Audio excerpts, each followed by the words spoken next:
ನಾಳೆಯಿಂದ ಬೆಂಗಳೂರಲ್ಲಿ ಹೋಟೆಲ್ಗಳು ಬಂದ್ ಆಗುತ್ತಾ?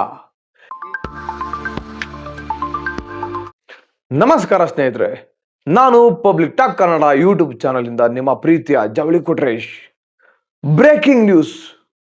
ಇತ್ತೀಚೆಗಂತೂ ಬೆಂಗಳೂರಲ್ಲಿ ಒಂದು ಸುದ್ದಿ ಸಿಕ್ಕಾಪಟ್ಟೆ ಚರ್ಚೆಗೆ ಕಾರಣವಾಗಿದೆ. ನಾಳೆಯಿಂದ ಬೆಂಗಳೂರಲ್ಲಿ ಹೋಟೆಲ್ಗಳು ಬಂದ್ ಆಗುತ್ತಾ? ಯಾಕೆ ಈ ಹೋಟೆಲ್ಗಳು ಬಂದ್ ಆಗೋದ್ರಲ್ಲಿ ನಮ್ಮ ಹೋಟೆಲ್ ಸಂಘದ ಮಾಲೀಕರು ತೆಗೆದುಕೊಂಡಿರುವ ನಿರ್ಧಾರವಾದರೂ ಏನು? ಮಧ್ಯಪ್ರಾಚ್ಯದಲ್ಲಿ ನಡೆಯುತ್ತಿರುವ ಯುದ್ಧದ ಎಫೆಕ್ಟ್ ನಮ್ಮ ಭಾರತಕ್ಕೆ ತಡ್ತಾ ಇದೆಯಾ? ಇದರ ಬಗ್ಗೆ ನಾನು ಈ ವಿಡಿಯೋದಲ್ಲಿ ಹೇಳ್ಕೊತಾ ಹೋಗ್ತೀನಿ. ಅದಕ್ಕೂ ಮೊದಲು ಇದುವರೆಗೂ ಯಾರ್ಯಾರು ನನ್ನ ಪಬ್ಲಿಕ್ ಟಾಕ್ ಕನ್ನಡ ಯೂಟ್ಯೂಬ್ ಚಾನಲ್ನ ಸಬ್ಸ್ಕ್ರೈಬ್ ಮಾಡ್ಕೊಂಡಿಲ್ವೋ ಅವ್ರು ಈಗಲೇ ಹೋಗಿ ಸಬ್ಸ್ಕ್ರೈಬ್ ಮಾಡ್ಕೊಳ್ಳಿ. ಹಾಗೆ ಪಕ್ಕದಲ್ಲಿರೋ ಬೆಲ್ ಐಕನ್ ಓದ್ಬಿಡಿ, ನನ್ನೆಲ್ಲ ನೋಟಿಫಿಕೇಶನ್ಗಳು ನಿಮಗೆ ತಲುಪುತ್ತೆ ಅಂತ ಹೇಳ್ತಾ ಬನ್ನಿ, ಈ ಯಾಕೆ ನಾಳೆ ಬೆಂಗಳೂರಲ್ಲಿ ಹೋಟೆಲ್ಗಳು ಬಂದ್ ಆಗ್ತಾವಂತ ನಿಮಗೆ ವಿವರವಾಗಿ ಹೇಳ್ತಾ ಹೋಗ್ತೀನಿ. ಏನಪ್ಪಾ ವಿಷಯ ಅಂದ್ರೆ, ನಾಳೆ ನಮ್ಮ ಬೆಂಗಳೂರಿನ ಹೋಟೆಲ್ ಮತ್ತು ರೆಸ್ಟೋರೆಂಟ್ ಮಾಲೀಕರು ಒಂದು ಮಹತ್ವದ ನಿರ್ಧಾರವನ್ನು ತೆಗೆದುಕೊಂಡಿದ್ದಾರಂತೆ. ಏನಂದ್ರೆ, ನಾಳೆ ಕೆಲವೊಂದು ಹೋಟೆಲ್ಗಳು ರೆಸ್ಟೋರೆಂಟ್ಗಳು ತಾತ್ಕಾಲಿಕವಾಗಿ ತಮ್ಮ ಸೇವೆಯನ್ನು ಬಂದ್ ಮಾಡುವ ನಿರ್ಧಾರವನ್ನು ತೆಗೆದುಕೊಂಡಿದ್ದಾರಂತೆ. ಅದು ಯಾಕೆ ಅಂತ ಹೇಳ್ತೀನಿ ಕೇಳಿ. ಮುಖ್ಯವಾದ ಕಾರಣ ಏನಪ್ಪಾ ಅಂದ್ರೆ, ಕಮರ್ಷಿಯಲ್ ಗ್ಯಾಸ್ ಸಿಲಿಂಡರ್ಗಳ ಕೊರತೆ. ಈಗ ಒಂದು ಹೋಟೆಲ್ನಲ್ಲಿ ಅಡಿಗೆ ಮಾಡಬೇಕಂದ್ರೆ ಹೆಚ್ಚಿನ ಪ್ರಮಾಣದಲ್ಲಿ LPG ಗ್ಯಾಸ್ ಬೇಕಾಗುತ್ತೆ. ಆದರೆ ಇತ್ತೀಚೆಗೆ ಈ ಮಧ್ಯಪ್ರಾಚ್ಯದಲ್ಲಿ ಯುದ್ಧ ನಡೀತಾ ಇರೋದ್ರಿಂದ LPG ಸಿಲಿಂಡರ್ಗಳ ರೇಟು ಜಾಸ್ತಿ ಆಗ್ತಾ ಇದೆ. ಹಾಗೇನೆ ಈ ಸಿಲಿಂಡರ್ ಕೂಡ ಸಫಿಶಿಯೆಂಟ್ ಆಗಿ ಸಿಗ್ತಾ ಇಲ್ಲ.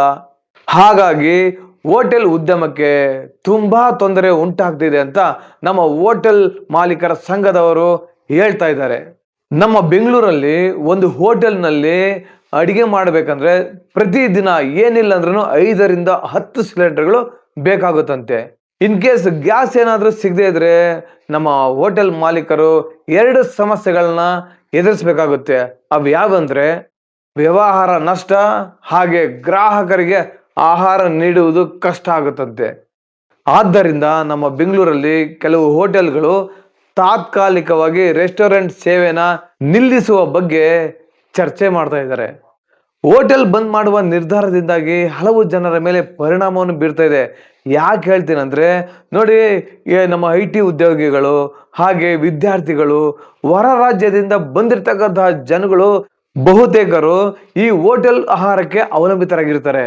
ಈಗ ಸಡನ್ ಆಗಿ ಬಂದ್ ಆಯ್ತಂದ್ರೆ ಅವರೆಲ್ಲ ಏನ್ ಮಾಡ್ಬೇಕು? ಅವ್ರಿಗೆಲ್ಲ ಎಷ್ಟು ಕಷ್ಟ ಆಗುತ್ತೆ.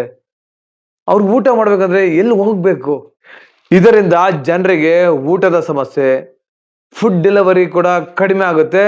ಅದ್ರ ಜೊತೆಗೆ ಆಹಾರದ ದರ ಕೂಡ ಹೆಚ್ಚಳ ಆಗೋ ಸಾಧ್ಯತೆ ಇದೆ ಕಣ್ರಿ. ಇದರಿಂದ ಮುಂದೆ ಏನಾಗ್ಬೋದು ಅಂತ ಕೇಳ್ತೀರಾ? ಏನಪ್ಪಾ ಅಂದ್ರೆ, ಸರ್ಕಾರ ಮತ್ತೆ ಇದಕ್ಕೆ ಸಂಬಂಧಪಟ್ಟ ಇಲಾಖೆಯವರು ಇದರ ಬಗ್ಗೆ ಅಂದ್ರೆ ಇದರ ಸಮಸ್ಯೆ ಬಗ್ಗೆ ಕ್ರಮ ತೆಗೆದುಕೊಳ್ಬೇಕು.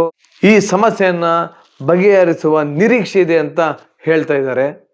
ಹೀಗಾಗಿ ಸ್ನೇಹಿತರೆ, ಮಧ್ಯಪ್ರಾಚ್ಯದ ಯುದ್ಧದಿಂದಾಗಿ ಇಂಧನ ಬೆಲೆ ಮತ್ತು ಗ್ಯಾಸ್ ಬೆಲೆ ಏರಿಕೆಯಿಂದಾಗಿ ಬೆಂಗಳೂರಿನ ಹೋಟೆಲ್ ಉದ್ಯಮಕ್ಕೂ ಭಾರಿ ಬಿಸಿ ತಟ್ಟಿದೆ ಅಂತ ಹೇಳ್ಬೋದಾಗಿದೆ. ಈ ವಿಷಯದ ಬಗ್ಗೆ ನಿಮ್ಮ ಅನಿಸಿಕೆ, ಅಭಿಪ್ರಾಯ ಏನಂತ ಕಮೆಂಟ್ ಬಾಕ್ಸಲ್ಲಿ ಕಮೆಂಟ್ ಮಾಡಿ. ಹಾಗೆ ನನ್ನ ವಿಡಿಯೋಗಳನ್ನ ನೀವು ಆದಷ್ಟು ನೋಡಿ ಶೇರ್ ಮಾಡಿ ಅಂತ ಕೇಳ್ಕೊತಾ ಈ ಒಂದು ವಿಡಿಯೋನ ಮುಗಿಸ್ತೀನಿ. ಜೈ ಕರ್ನಾಟಕ.